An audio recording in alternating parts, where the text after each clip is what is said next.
Just a second.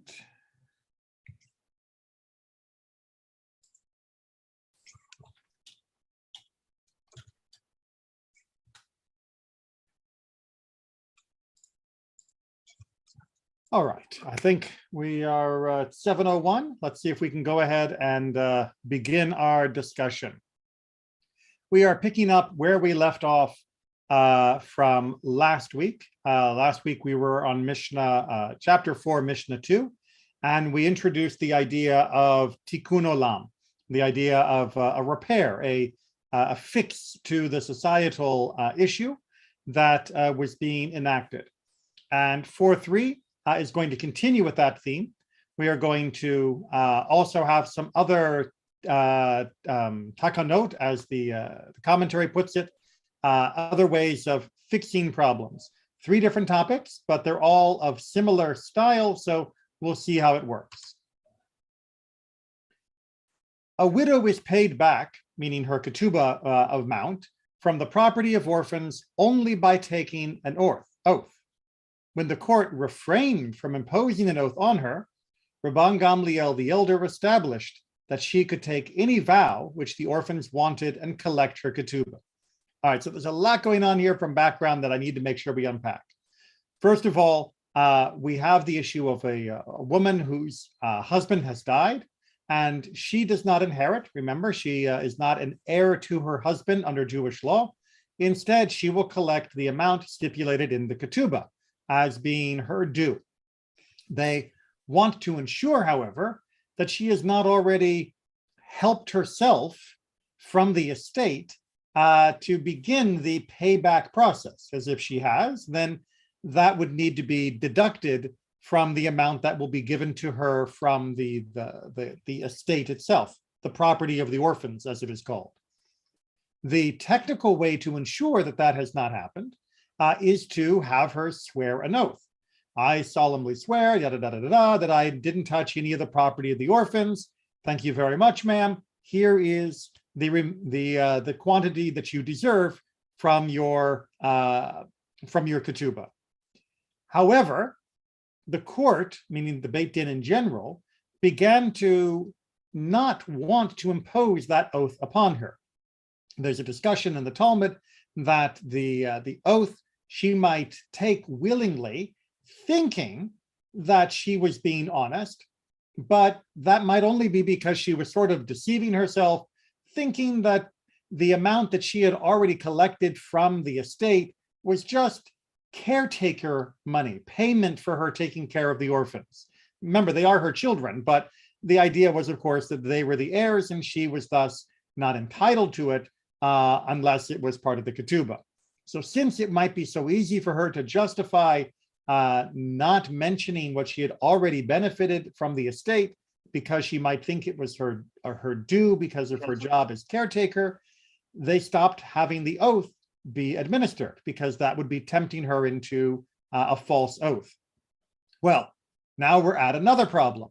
The first problem was you had people who were not properly admitting what they had taken, and so they wanted to stop that, so they stopped with the oath.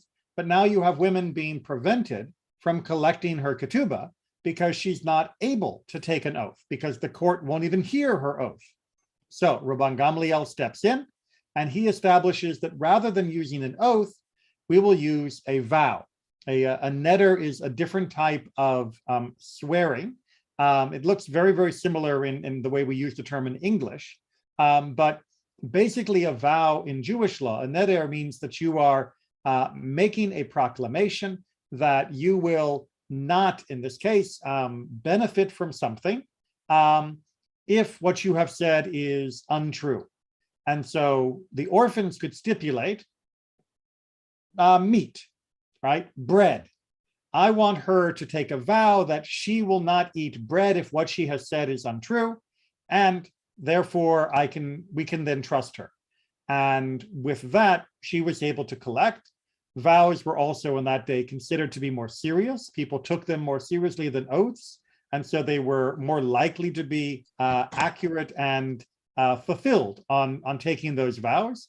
And women can go back to collecting. The orphans can be sure that their property is being watched over by the court, and everybody wins thanks to Rabban Gamliel's change. Questions or comments? Rabbi, I have a question. Did you say that these are the children of the widows? Quite likely, yes. I mean, it doesn't have to be necessarily her children. It could be children from a different wife. But the important part, the most salient part, is that the property that she is benefiting from, or that there's concern that she'll be benefiting from, is property that belongs to the orphans. Even if there are her own children, it is not her property. This is something that I know is often surprising to people in the modern way of looking at inheritance, and especially family inheritance. But the children belong to the husband's house, not to hers, and to his lineage, his clan, not to hers. And if he died, she would stay long enough in their care, or they would stay long enough in her care that they would be weaned and be able to be separate from her, somewhere around 2, 3, 4 years old in those days. And then that would be it. They would go to his household, and his family would take care of them from that point on. And she would remarry and move on with her life. And depending upon the situation, the village, the town, she may never see the kids again in the ancient world, because they were part of the estate, meaning the family clan from her husband. And that meant even her own children, she was not permitted to take from their inheritance, because it was only theirs. And they were first and foremost her husband's children more than hers when it came to property rights. But Rabbi, okay. Aaron first, as a continuation. Hey, would it if they're orphans, they might not be old enough to know what oath to make or take. And the other question is, wouldn't she be subject to cross-examination by the rabbis to make sure for stuff like caretaking property and stuff? Right. So the Beit Din has a judicial responsibility to look after orphans that is extremely high. It is a very high responsibility, a high bar. And they would, of course, try to check that, before you make this oath, blah, blah, blah, blah, blah, be sure that you've considered this, considered that, don't consider this. But the fact is, at least according to the Gemara's understanding of this, that people were not super careful about oaths. They didn't take them as seriously as vows. And thus, the vow was a more effective tool. And the vow could always be suggested by a guardian for the children of how to make sure that it would be an effective vow for the mother to take, or for the wife to take, I should say, the widow. That's the most technically true definition. I think what I was getting at, so essentially this goes through like a Jewish probate then, or no? I'm not familiar with the probate in American law, but if you mean, does the court administer the funds on behalf of the heirs to make sure that it is not mismanaged or not handled incorrectly, then yes, the Beit Din steps in for that role. Natan? Yes. I have a few questions. Okay. The first one is, what is the difference between the oath and vow? So an oath is pretty much, in this case, like a super promise. Like, I super duper promise I have not touched the money. A vow, on the other hand, is taking on a conditional prohibition from something in this world that would only be true if you did what was wrong. So the example here at the bottom of Rabbi Kolp's commentary, let such and such an object become forbidden to me if I have already collected my ketubah. It's basically like in English, in modern English, we would say swearing off of something. I will never go swimming again if I'm lying. That kind of statement. And that's what a vow looks like in this context. Okay. And for how long she can be a caretaker of the property? like until the kids become bar mitzvah, or just No, a no. few months? Until the kids no longer need their mother. Now that was a 3 years. but 3 to 4 years was sort of the average. I mean, it might be different if there was no family for the husband. If there was no one around to look after the kids from his family, then perhaps the court might allow her to stay longer or might encourage her. But remember, she would have an interest in most circumstances in remarrying as well. And unfortunately, step families were not as common or well received in the ancient world as they are now. So for her to bring her deceased husband's children into her new husband's household could cause a great deal of friction. There's a reason why whenever you read the fairy tales from Europe, for example, they always talk about the wicked stepmother, because outside of Jewish communities as well, step parents were not trusted to treat the children of the previous parent fairly. So she is the caretaker of the property until all her kids become, they don't need her, or only the youngest one? Well, no, she's not the caretaker of the property. She's the caretaker of the child. The property itself, if there were no relatives from the husband to inherit, would be under the supervision of the court in order to make sure that the property itself was protected and managed well for the orphans. So she would be the nurse, if you will, for the children, the nanny. But she would not be in charge of the farm or the animals or things like that. That would be supervised by the court if there was no family for the husband. If there was family for the husband, then whoever was the closest would inherit, and they would be in charge of that. So the maximum time that she will stay there will be 3 or 4 years. That's it. That would be the normal. Yes. I mean, again, you can always make additional, changes if a family wants her to stay longer, if she wants to stay. If she wanted to leave earlier, perhaps there would be a way for her to exit sooner. But that would be the average. Yes. And during that time, they need to provide her with everything, like with food, yes, with everything.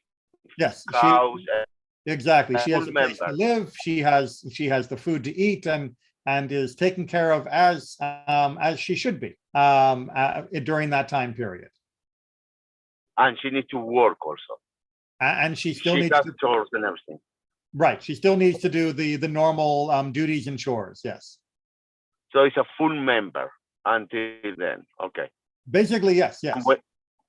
And when she left, she left only with a ketubah. That's it. And when she goes, she takes only the ketubah. Perfect. Thank you, Rabbi. That's No it. problem. Like I said, it's a very different way of looking at the relationship than the modern world. And I'm not going to say it's better or worse. It was a social construct because of the economy at the time. But even in the modern times, in all Jewish communities, they will use the civic discussion of handing out the inheritance or a divorce settlement rather than adjudicating precisely in this way. So I think in general, we agree that in the modern world that there are benefits to allowing inheritance to happen along different lines. But that's also because we're not concerned with our tribal allotments of land as the only means of production. All right. Takana number 2, the second Tikkun Olam.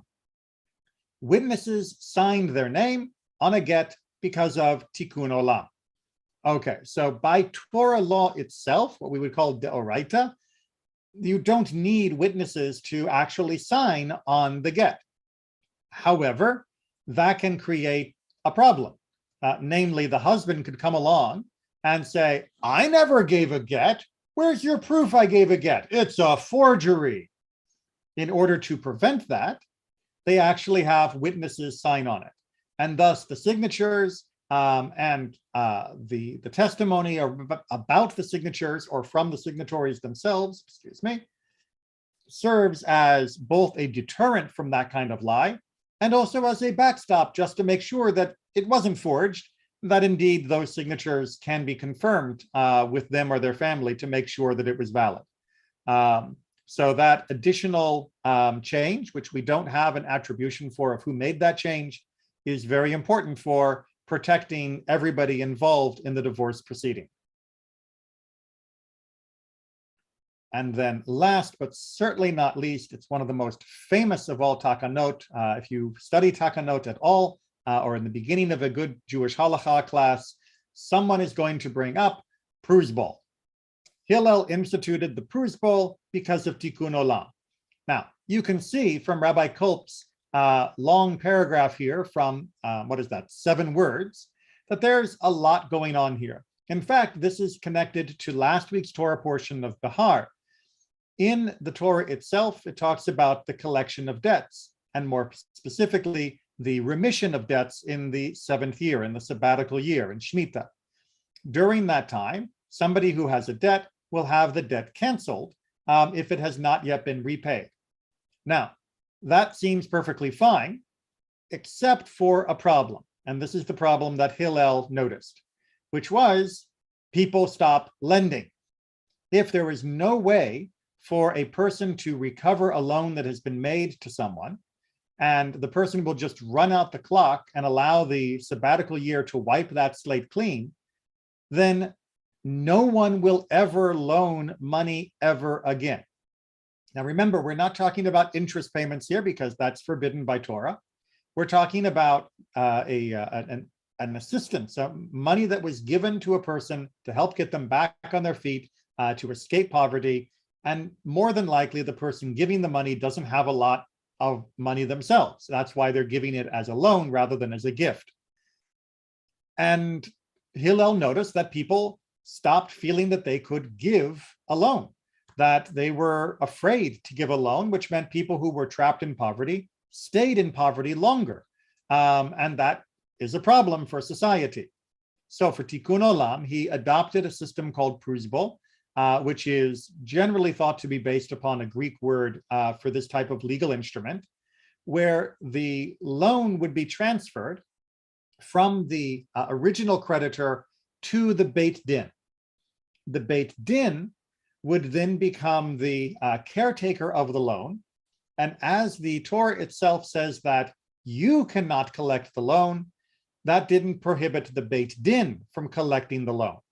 So this allowed loans that were made to go longer than the sabbatical year, and thus people would actually be willing to lend because they had assurances that the money would eventually come back to them and it would not be wiped out at that 7th year time. Now, there's a lot more to talk about poverty legislation and such, but that's really a different Masechet. Right here, we're focused more on the theme of Tikkun Olam, of these adjustments to how different legal practices were being carried out for the benefit of everybody involved. Because remember, it is beneficial to those that are poor that someone else will give them a loan, just as it's beneficial to those that loan that those they give to will eventually repay. So in Hillel's time, this was the best solution for the problem of his generation.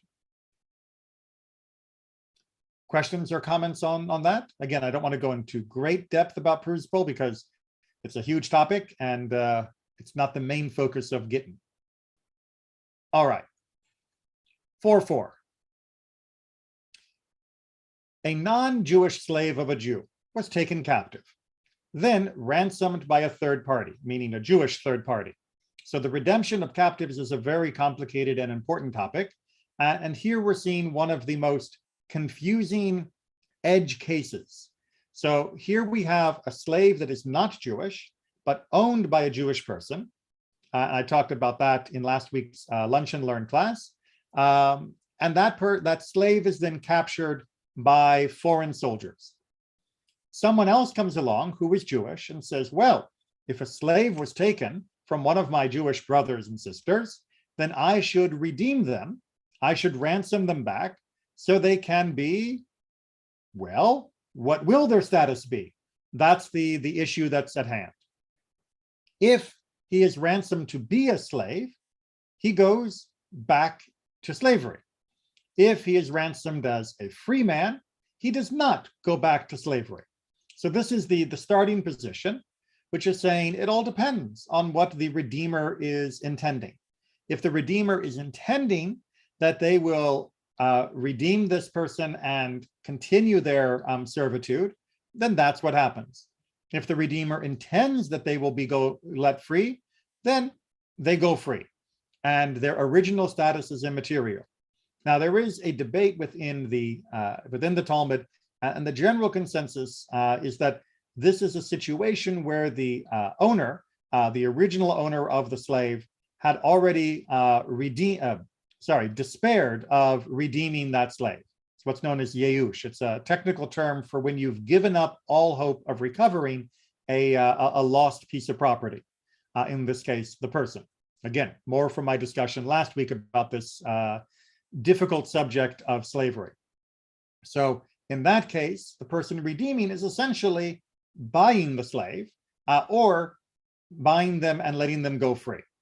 But Rabban Shimon ben Gamliel makes a takana and says, no, in either case, regardless of your intention, the person goes back to slavery, that the slave is continued as a slave. Now, the reason why he has that opinion, according to the text, is because if not, then you would have you would have slaves willingly becoming captive in order that they could then be redeemed into their freedom.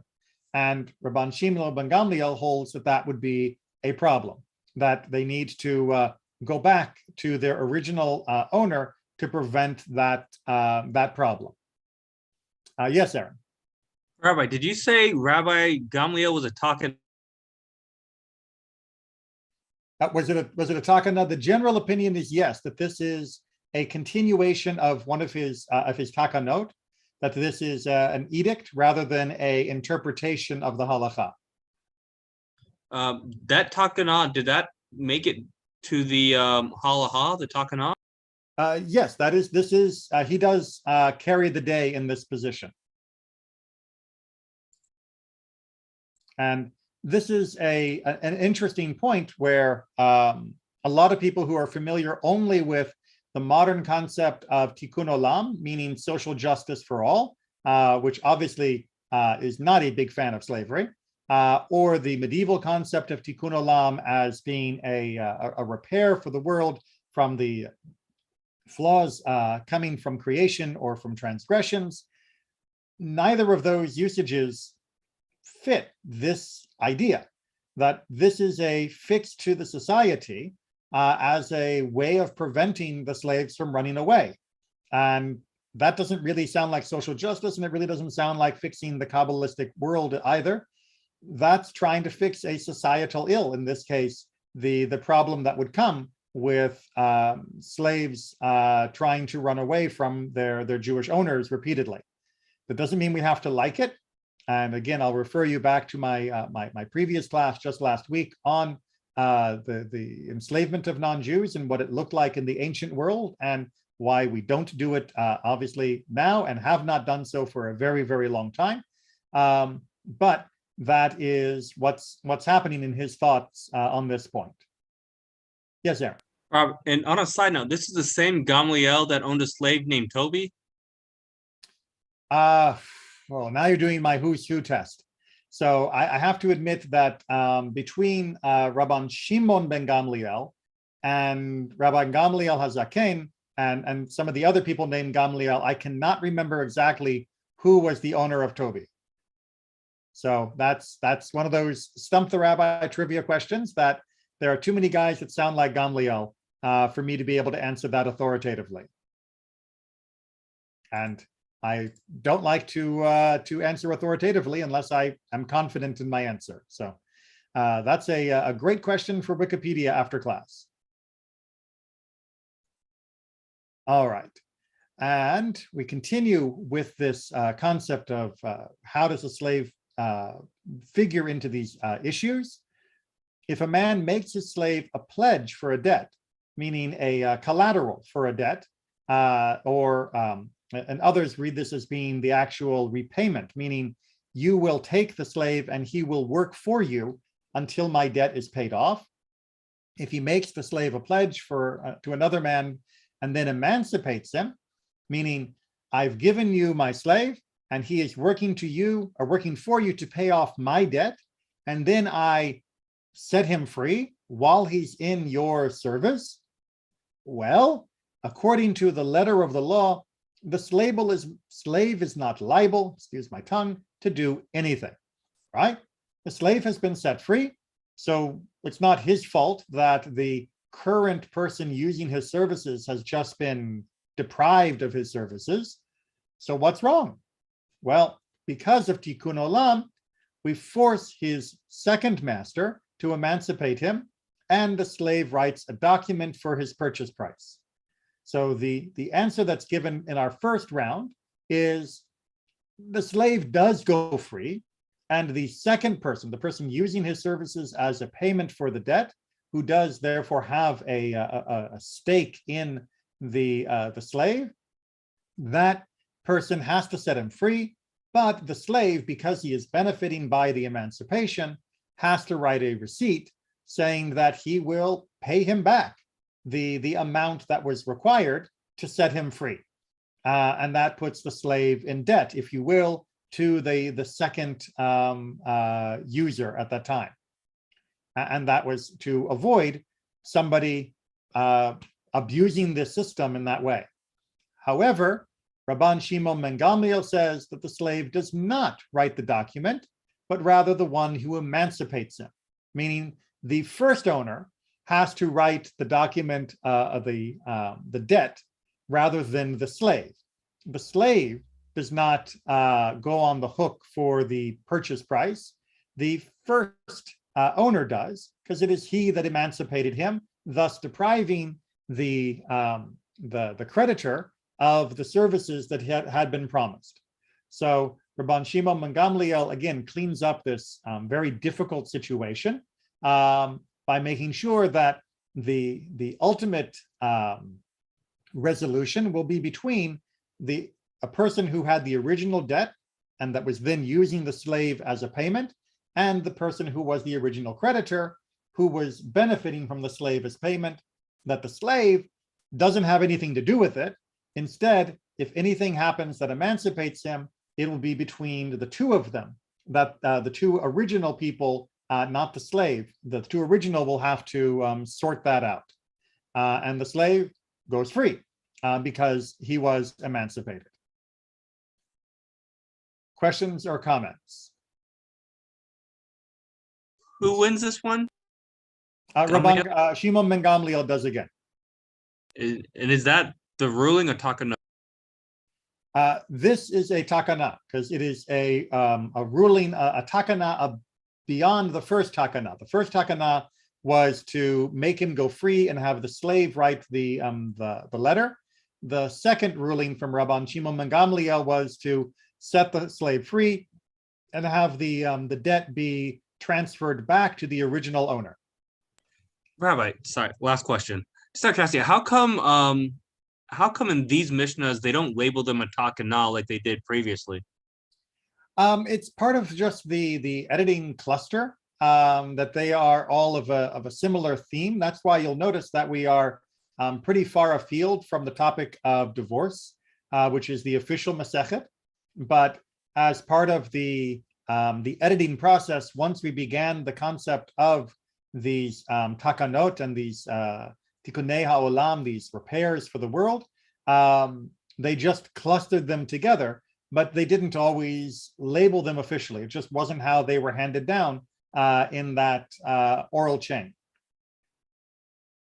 So sometimes we have to know things by context rather than by label. All right, and since we are talking about slaves and this emancipation process, well, we're going to move even further away from our original topic, and now we're going to get to a straight legal debate, and one that is a little bit, well, completely unrelated to what we've got. One who is half a slave and half free works for his master one day and for himself one day. The words of Beit Hillel. All right, so first of all, how can a person be half free? The usual way that this happens in Jewish law would be if one slave was owned by two people. Maybe they purchased him together, maybe one of them sold half of his share to the other one. Whatever the case is, two of them are equal owners in the slave. One of them emancipates his portion of that slave, thus making the slave half free. So now they have one person who still has a full ownership for his portion, and the other one who has emancipated his portion, which means the slave is half a slave and half free. Now, Beit Hillel says, all right, if someone is in that position, what are you going to do? Right? Make the right arm do what the person who still owns him says, and the left arm, he can do what he wants? No, they'll just take turns. On Mondays, he'll work for the owner. On Tuesdays, he works for himself. On Wednesday, he works for the owner. On Thursday, or so on and so forth. And Thursday, he works for himself. Exactly, back and forth. Beit Shammai say, no. You're wrong, right? Beit Shammai said to them, you have set things right for the master, but you have not set things right for the slave.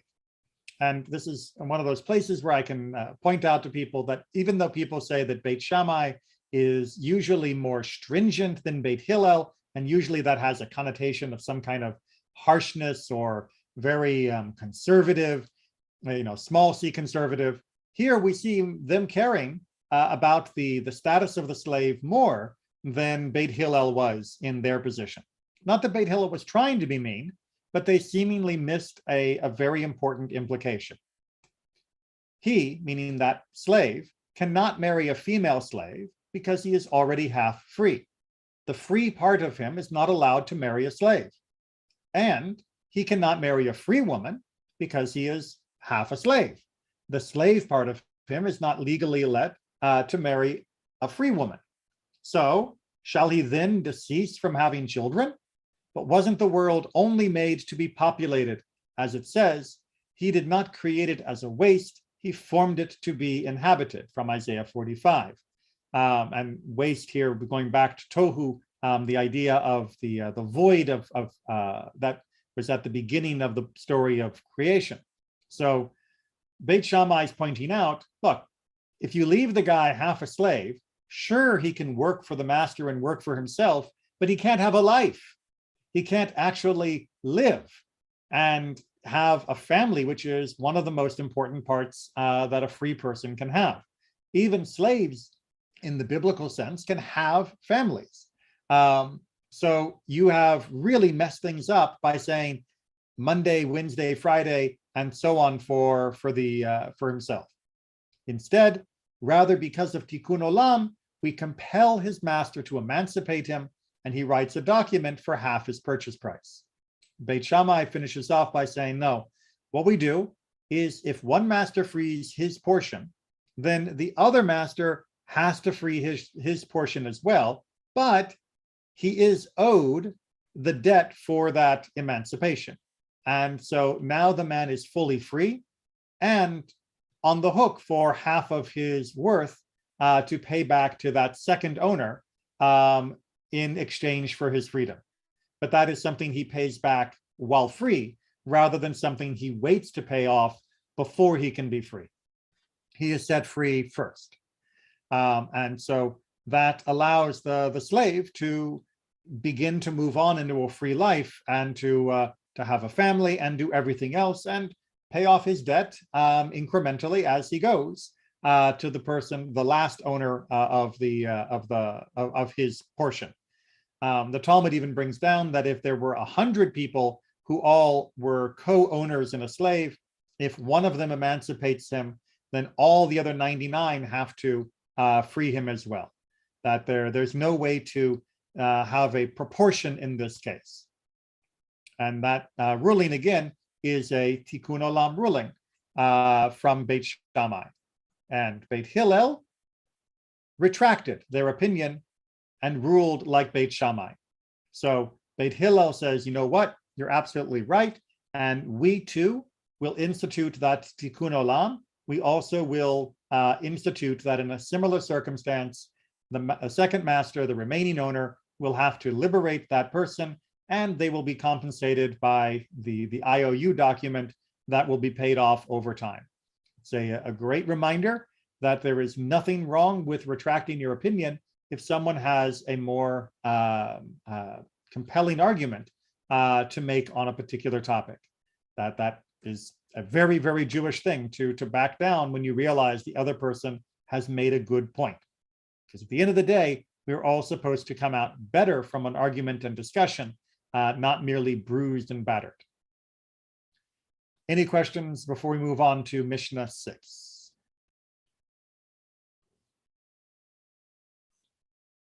I promise we will be getting back to divorces, but for the moment we are sticking with slavery. So let me just go through this. I'm not going to read it, but Rabbi Kolp's topic, his introduction is very good to the topic, which is dealing with the redemption of captives in general. And that's the second half, and that's going to be a very important issue, one that we're not going to do all of the justice that it deserves in tonight's discussion because it isn't the main event, but one that even currently is a very important topic, as he points out within Israel, where you have soldiers that are kidnapped or even their bodies that are taken. There's often a question of what price should Israel be willing to pay to redeem those captives or to redeem their remains. And that is something that is still very much an important topic, and one that the meat of our discussion tonight for this time period may give some insight, at least, on how to approach that issue. If a man sells his slave to a Gentile or someone living outside the land of Israel, the slave goes free. So you have to remember that even though the traditional text says, thank you, God, for not making me a slave, as opposed to the modern text that we use, which says, thank you, God, for making me a free person, slaves were still bound by the mitzvot. They were still bound by the commandments. And in most things, they were equal to a woman. And the mitzvah of being able to live in the land of Israel is one that would have been incumbent upon him in those days, the same as it would have been upon a free person. And so to sell him to someone outside of Israel is, or to sell somebody to a non-Jew, which will also render them unable to observe the commandments, is to put them in a position where they will be forced to violate Jewish law. So you go free. The person may do the sale, but that sale is going to be essentially nullified immediately after it takes place. And yes, the person who purchased will be compensated for what is essentially an erroneous sale, and the owner, the original owner, will be the one who has to take care of that. Now, on to the captives, which, like I said, is a bit more of a relevant topic. Captives should not be redeemed for more than their value because of tikkun olam. Yes, Aaron. Is this about the last paragraph before? Yes, Rabbi. Just out of curiosity, since the Mishnah was written during the time where the Romans really controlled a lot of stuff, how did they have jurisdiction to enforce that this free? How were they able to free slaves sold to non-slaves? So they may or may not have had that authority. In some cases, they would have been able to exercise the authority if the Romans were not heavy-handed in their judicial pressure on during that time. The Roman occupation waxed and waned. Sometimes they were more forceful, sometimes they were less.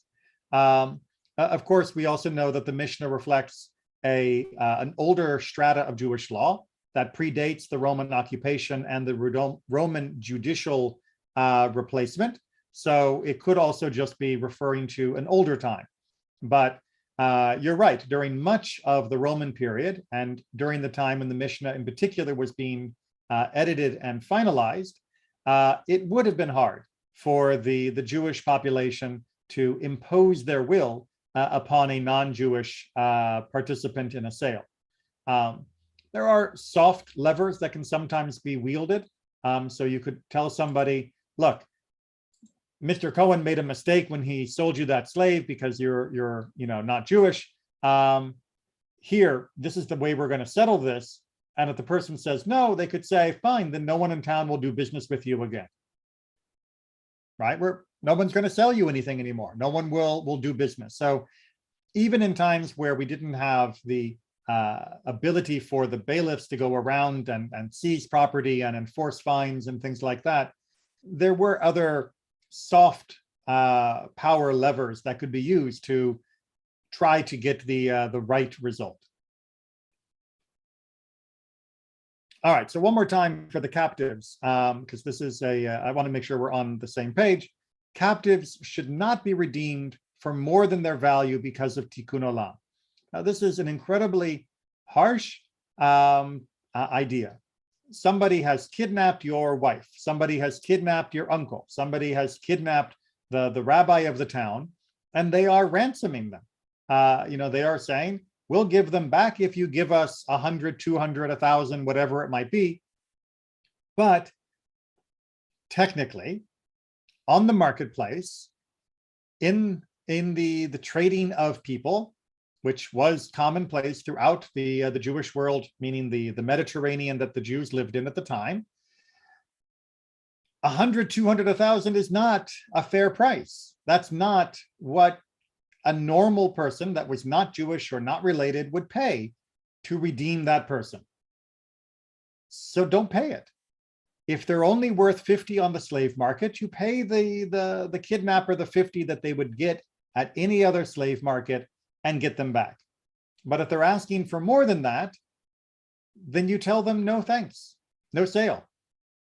Now, why in the world would you tell somebody don't pay more to get your loved one or respected member of the community or anybody that's in the terrible situation of having been taken captive? Why wouldn't you pay whatever it was worth to get them back?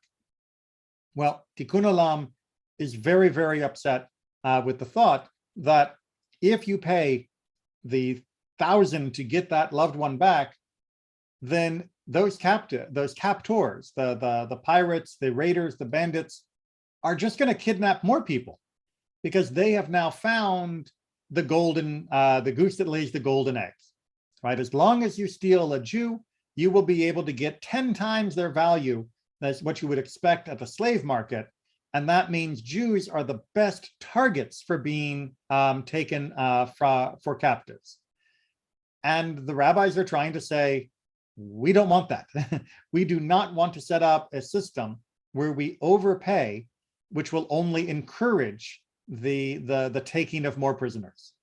As painful as it is, it would be better not to redeem this person than to redeem them and end up with another 10 being taken because now everybody thinks that the Jews are the perfect captive to take. Now, as much as that is the takana, it has not always been adhered to. Meaning throughout the centuries, we have numerous reports of people indeed paying far in excess of the fair market value of slaves in order to redeem a loved one or cherished member of the community. That did happen, because as much as you tell someone not to, your heart is going to tell you you want this person back. And this has been sort of a tug of war, trying to redeem everyone we can, but make sure we don't put more people at risk. And there isn't a simple formula to work out for this. It will depend really upon the situation, upon the rarity of abductions, and all these other factors of what is the right thing to do in each case. But it is worth noting and being sympathetic to those that lived in a community where figuring out what was the fairest way to redeem people who had been kidnapped the struggle that they had to be in under so often to try and work that out. I don't know that we recognize quite how good we have it, but by not having to make those decisions. As I mentioned from Rabbi Kolb's earlier introduction, unfortunately, those decisions are still being made, thankfully, on a reduced level in the state of Israel, where occasionally soldiers will be captured, sometimes in fighting, more often kidnapped directly, and even their remains will sometimes be captured.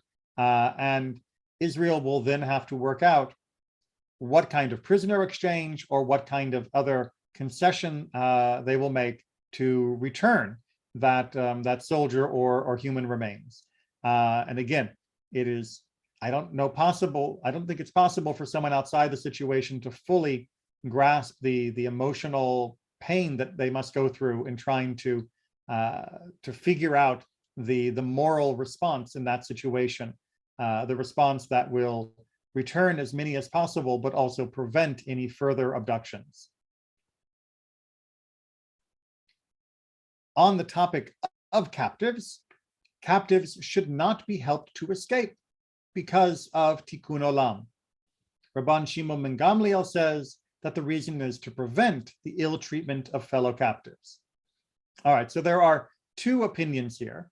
Technically, they both agree that captives should not be helped to escape, but they're sort of disagreeing about why they shouldn't be helped to escape. The first opinion, according to the Gemara's analysis, is that if you help this captive escape, then the next person who is taken captive is going to be treated much more harshly. That if you cut his cords and he runs away, the next person is going to be put into chains. If you sneak the person out because they are in a lightly guarded room, the next time they're going to be put into a cage. If you help them out of a cage, the next time they'll be put into a pit. That if you help one person escape, then the other people who will be taken captive are going to be treated much worse in order to prevent their escape. Now, Rabban Shimon ben Gamliel doesn't necessarily disagree with that, but he argues that the main reason is because of the people that are currently captive. So if you have one person that is being held captive, and among many others, and you help one of them escape, then the others are going to be treated much worse, moved into worse conditions, put under heavier guard, fed less so they don't have the energy to escape, beaten or hurt as punishment for the escape, all sorts of terrible consequences for the other prisoners.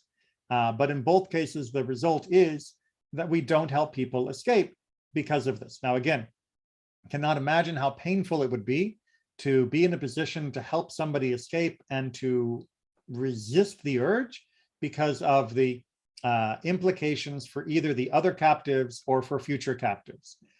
It is just always painful for me to imagine what life was like for the people during these generations. And it is always a blessing to be thankful that we do not live under that same constant kind of pressure and stress. Any questions or comments while I just scroll up the rest of Rabbi Kolb's commentary? I should point out, as always, this is on Sefaria, freely available as the United Synagogue of Conservative Judaism made it. So you can always read it at your own leisure. Rabbi, so this is another Takanote, right? Yes. Is this potentially time limited to the circumstances going on at the time? So when the Mishnah was written, the Romans were in really a position to oppress the Jewish people. At this point in time, Israel's a pretty strong country, so they could fight back against anybody who did try to mistreat them over this. So yes and no. The particulars, the details of what it means to pay too much, that absolutely fluctuates. The right number, meaning keeping everything in mind, is not a static number. It's not a percentage of GDP that is always, stable. Some communities will be in a position where they can give more. Some communities will have to give less. depending upon the circumstances, and that changes over time. The relative strength of the modern state of Israel, for which I'm very grateful, is, however, not the measure, because even with Israel's strength, abductions and captured soldiers and the captured remains have continued. And that means that Israel has been put in that position multiple times in her short lifespan, and has often been criticized of giving too much back in order to redeem those captives, which, true to the argument in our Mishnah, has been Israel has been criticized that it made the abduction of more captives and their remains more common than it otherwise would have been if Israel had been less flexible. But I would not want to be in the position of the prime minister of having to tell a family that I can't save your son or daughter because I'm worried about someone else's son or daughter. That is just a terrible position to be in. No, yeah, I get that. I meant the rescuing part, because obviously they did Operation Jonathan, and right. So with regards, with regards to the freeing of a captive, that again is a little trickier. Yes, Israel is much better capable because we actually have the resources of a state with which to pursue the rescue of captives, but Israel does still have to worry that if they are that every method they use to redeem one person, to rescue one person, means they will no longer be able to use that same technique, and that means the next person will be held, usually in more secluded, worse conditions, and that is still a real problem. But I do think that the current policy, and I might be wrong in this, is that if they think they can rescue someone, they do so under the expectation that they will not allow more people to be taken captive in future. And of course, a rescue will prevent a expensive payoff to the captors. And Rabbi, it's also different in this period too, because when people are taken captive by terrorist groups, those terrorist groups generally pay a heavy price for it, right? Never as high a price as they should. But certainly not so high a price that they have stopped. Deterrence is an extremely difficult thing to achieve when you're dealing with terrorists, because at least much of the rank and file is absolutely prepared to die in horrific ways and to take others with them. So paying a heavy price is not always going to prevent a repeat for that behavior, even if those particular people do not do so in the future. And let's finish up for 4.6 in the final section. Torah scrolls of the law, tefillin and mezuzot, are not bought from Gentiles at more than their value because of tikkun olam. So again, even if it came to the Gentile in some honest way, let alone if it was stolen or otherwise taken illegally, we would only buy it from a non-Jew at fair value, despite how much we want to recover them and prevent them from desecration and abuse at the hands of non-Jews, especially again in the ancient world. We don't want to drive up the price, because driving up the price will only make it more attractive for these things to be stolen. So again, it's following that same theme. All right, let's get 4.7 out. I think we've got time. And we are continuing with the theme of divorce. Yes, we are still going to be working on a tikkun olam basis, but we are back into divorce land. If a man divorces his wife because of ill repute, shem ra, meaning that there is some suspicion that she has done some horrible thing, usually adultery, but not enough proof to actually establish it. But because he has the suspicion and she is thus accused, he cannot remarry her. So he says, I think you've been sleeping around with Charlie, I'm divorcing you. And then there is proof brought that in fact, Charlie was out of town and nothing happened, or there were plenty of witnesses and she wasn't ever alone and the guy was just being a jealous jerk. He can't say, I'm sorry, I'll remarry you. No, not allowed. Now, why is there a problem here? Well, there's a problem because of the nature of intent, that there is a feeling that if he could remarry her, that what he would actually be implying is that if he had known it was false, then he wouldn't have divorced, which could be used as grounds to invalidate the get. That if that implies the get was based upon a faulty assumption, false information, then it would imply that his legal decision wasn't actually binding because it was erroneous. It's like a case of mistaken identity, and that would make it, false. So because of that, if we allowed them to remarry, then we would be saying that technically, then the get itself may not be valid, and it could be indeed invalidated after she had remarried, which would, of course, create real adultery and real mamzerim, or at the very least, it would put a cloud over her, preventing her from having a future relationship, because at any moment he might show up and say, oh, I just found out that it was absolutely false, that she was behaving badly. If only I had known, I never would have divorced her. Hey, baby, come on home. And that's going to, of course, imply that her life would come crashing down. And who wants to get married under that kind of cloud? Better to establish it as a takana that, no, you divorce her because of this rumor, then she is divorced from you forever. Done. We do not go back. I'll just slide down here. And in the same way, if because of a vow, he cannot remarry her. So if he takes a vow, like we talked about at the beginning, I vow that I would never eat bread again if I continue to be married to you.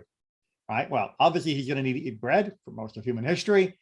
Therefore, he has to divorce her in order that he can eat. But in that circumstance, if he later decides to regret and discovers that he can cancel that vow, then he cannot remarry her for the same reason. That he could argue, if only I had known that I could nullify my vow, which is a whole nother section of the Mishnah, if only I had known that, then I would never have divorced her, in which case her situation becomes untenable. And obviously we don't want that. We need to protect her. Thus, he cannot remarry her. If you'd have to divorce her because of a stupid vow you took, that's it. All she wrote, she's gone. Now, paragraph 4 is going to get things a little bit more complicated. Rabbi Judah says, if he divorces her for vows which she made in front of many people, he may not remarry her. But if for vows which she did not make in front of many people, he may remarry her. So a woman can make a vow that can be nullified by the husband under certain circumstances. And the question here is, if she made such a vow in front of many, then that becomes so public that he cannot remarry her because it would cause the problems we've been discussing. On the other hand, if the vow was made more privately, well, then people wouldn't know that she made the vow, and after the divorce, if he annulled it and then remarried her, it would be possible for them to be remarried. That's Rabbi Judah's opinion. Rabbi Meir, on the other hand, Rabbi Meir says, if he divorces her for a vow which requires the investigation of a sage, he may not remarry her, meaning a very difficult vow to be annulled. But if for one which does not require the investigation of a sage, meaning that it is more easily dissolved than that, he may remarry her. Rabbi Eliezer says they only forbid that one because of that one. And get down to the discussion here of Rabbi Elazar. Is it Eliezer or Elazar? That's unusual because the English is different, and I don't remember enough of the Mishnah off the top of my head. Sorry. Rabbi Elazar says the opposite. The reason that they made it forbidden for him to remarry her from a vow that does require the investigation of a sage is because he may regret divorcing her for making a vow that does not require the investigation of a sage. So Rabbi Elazar puts it into the reverse, if you will, as a reason to not allow, and it stands that for any vow of any type, if he divorces her for the vow, he cannot remarry her. Right? Basically, go left, go right, you've got yourself into a trap. Either way you look at it from the different opinions that are being here, you just are done. And then finally, to wrap it up, excuse me, too far with my mouse. Rabbi Yossi, son of Rabbi Yehuda, said, a case happened in Sidon of a man who said to his wife, Konam, which is the formal version of introducing a vow, if I do not divorce you. So he vows to divorce her, and he did divorce her. And the sages permitted him to remarry her because of tikkun olam.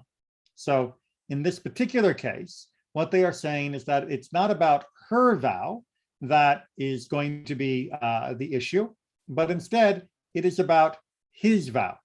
And because it is his vow rather than hers, then we are in a position where we can allow him to undo the vow and allow it to be to be remarried in the end. So there is more leniency, if you will, to allow that restoration in order to allow a woman to get remarried because of her husband's hot-headedness, if you will, rather than because of something that that happened in the other realm. So that was considered to be less problematic, and since it was more within his control, it was less likely that he would argue, if only I had known, blah, blah, blah, because this was about him rather than about her.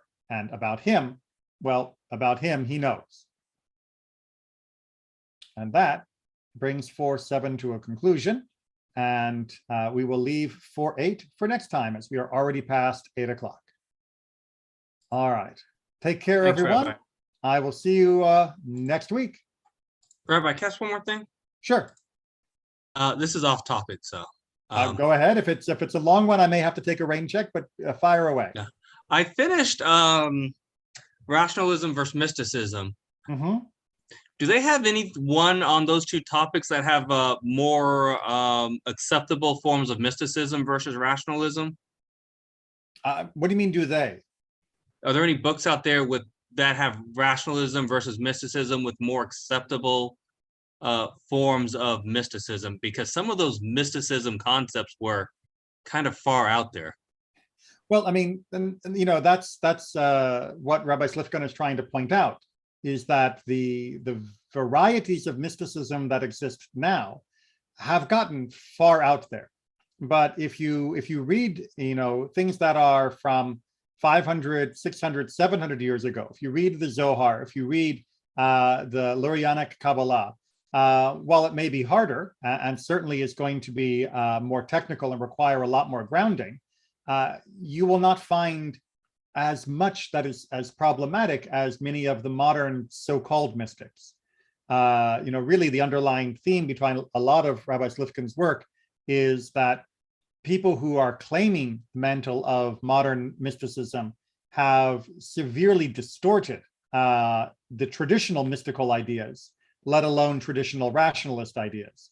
But I don't know of a book that covers that explicitly, other than any of the books that cover classical Kabbalah and classical Jewish mysticism. So anything that deals with the mystical world of more than 500 years ago is usually going to be fine, especially if it's dealing with it not as a modern perspective, but in a scholarly way of trying to analyze what the actual positions were, rather than how they've been twisted into some very odd positions in the modern usage. Well, a big difference between those two would be the difference between Rambam and Ronbon, right? Well, see, and that's a good example, right? Ramban while a Kabbalist, in the sense that he was more prone to looking into things like the Zohar for his analysis, was still firmly grounded in traditional Jewish ideas and practices and concepts. So he may have looked to mysticism as an explanatory tool, but it was still working in partnership with traditional Judaism rather than in subversion of it. Thanks, Rabbi. I actually just read a book on the Zohar that was very made a lot of sense. It was not that far out there. Well, no, I mean, the Zohar is more mystical, obviously, than reading something like, Rambam's Guide for the Perplexed, or Mishnah Torah, or even Shulchan Aruch, or things like that, even though Shulchan Aruch is from later. But it is still mystical, but it is not mystical in the mind-melting way that some modern people have used the term mystical and Kabbalist and all of that. The guide almost seems mystical, though. When I didn't really understand much of it, but the little bit I did read seemed mystical. Well, I think there's one of the problems in the modern world is that sometimes anything that is spiritual gets labeled mystical. And that's not really the divide that we should be making. A person can be spiritual without being mystical in the modern sense of that word. Right. And indeed, a person can be incredibly spiritual without being mystical at all in classical Judaism. Spirituality is just a feeling of a deep connection to God through the gift of Torah and Jewish life. And you don't need the sfirot, you don't need any of the elements of Kabbalah to have those experiences. Right. The example I was thinking about, I forget what it was. Didn't Rambam say things take place in the spiritual realm and then manifest themselves in the physical or something like that? Now we're getting into details that I think we'll have to save for another time. Because thanks, Rabbi. Now we're getting into analysis of Rambam's type of spirituality, but that's a whole nother discussion. But right. I'm afraid I've got to go. But it's a good question.